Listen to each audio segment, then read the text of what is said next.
All right, we out here messing around again because the axles you have to do in pairs. Well, you don't necessarily have to do it in pairs. I need to do it in pairs because my axle is busted.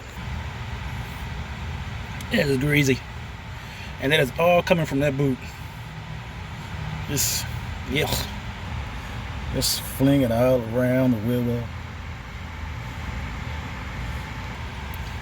We got to pull it out.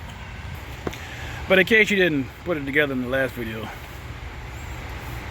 we got some new toys.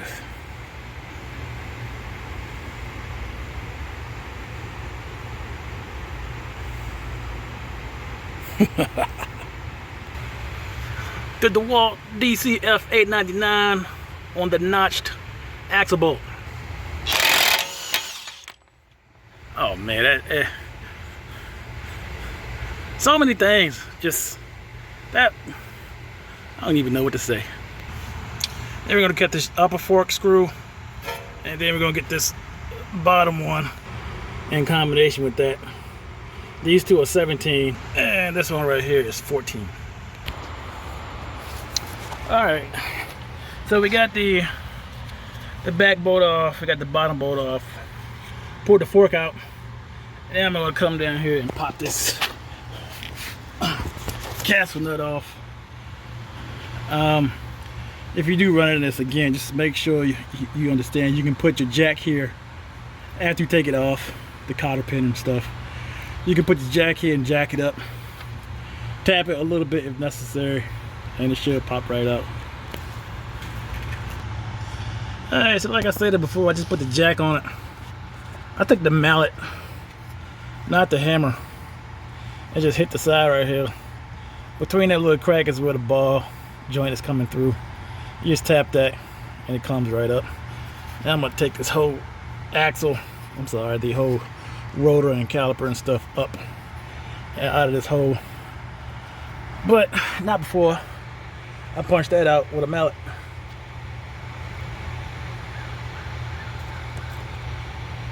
Yep. Oh, come on, it's gloves. She wants to act a little funny, so I'm gonna smack this punch pin. It should punch all that out. Alright, she's out. Did a little work. That's like red clay rust. That was it took 10 minutes. The chisel and little elbow grease. Now here's the fun part. I'm going in here. I'm gonna lodge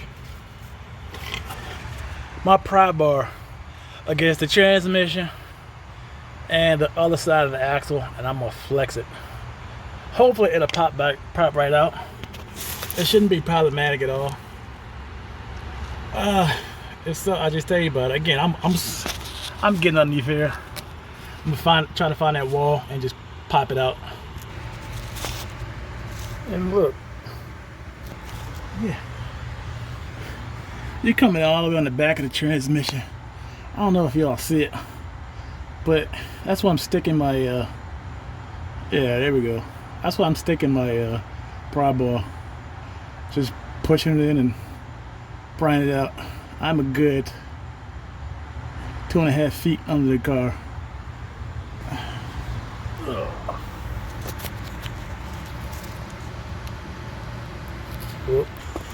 And that popped right out. It's nowhere near as hard as the passenger side. Even the passenger side is not hard. But there it is. Nothing wrong with it, except for this would now need to be cleaned and the boot would need to be greased and repurposed. But let's go get the old new one. And here we have the new old OEM. This is the old one. This is the new one. A little rust. That has rust too.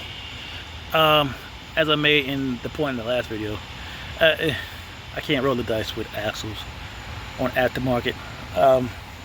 The measurements just don't seem to be perfect. At any rate, this retaining pin,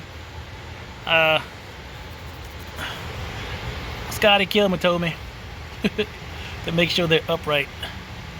So I will and I'm gonna try to slide it back in under the car. All right, we're at rock bottom. We're going back up. Oh, hey, now's a good time. Oh, look. Now's a good time to inspect those seals. Nothing really on the outside, so she's good. So, what are you doing? What you doing here? This whole steering knuckle is dislodged from the lower control arm and the lower ball joint. The lower ball joint, as you all probably know, is pressed into the steering knuckle. So you just pull all this. I had one hand holding all this and flexing it to the side while I drove this end of the axle through there. And then once it catches, it's technically in. And then I reach both hands in the back, both hands on the boot, and just press it in. It slides right in. And then you got to make sure this is completely flush and out. I'm going to inspect it and make sure it's flush against the transmission. Well, I don't know why. Yeah, there we go. I'm going to inspect it and make sure it's flush against the transmission, in addition to bringing the axle nut over here and mushing it with my mallet a couple times just to make sure she's in there. And just like this, the knuckle is sticking out over the threads, so I just mash that just to make sure it's in there. So now I'm reversing everything. Castle nut, cotter pin, fork, lower fork bolt nut, phalange, I'm sorry, that's the upper collar back here, and lug nuts. And then I'm gonna come back and torque all the bolts. I am jacking this up by the lower control arm, so everything is at regular riding height before I torque everything down the specs. I forgot to show you that yesterday, but everything's in place. You got your bolt, you got your bottom on right here, and your axle's in, and your lug nuts, your axle nut is on. I'm gonna tighten all this up to spec. This is 180.